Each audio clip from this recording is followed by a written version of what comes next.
Inflation has been coming down, and now interest rates are coming down. There's some uncertainty about geopolitical events around the world. We don't know what's happening in Ukraine or the Middle East.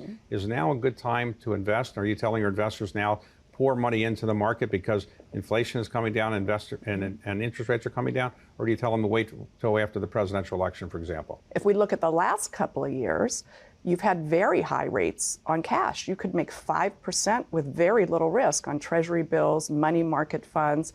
That's really unusual. And as a result of that, money market funds are at all-time highs, $6.7 trillion.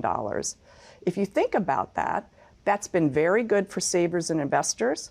It's also been very good for the U.S. economy. Think of all that interest coming off of those money market funds. It's almost 1% of economic growth. Now, as we look at the next couple of years, rates on cash are coming down. Now is the time to make sure that you have a bond portfolio because you will get higher returns there over time. Lower rates are typically very good for the stock market as well, as long as you have a soft landing in the economy. And that is actually our forecast. Historically, when rates have gone up fairly dramatically, and then when the Fed lowers them, we often go into what's now called euphemistically a hard landing, which is a euphemism for a recession. You're just saying you think we're having a soft landing. Why do you think that this Fed is so smart that they're going to be able to get us to a lower interest rate level without going into a recession? The truth is that soft landings are rare, right? During my career, there's really only been one in the mid-1990s.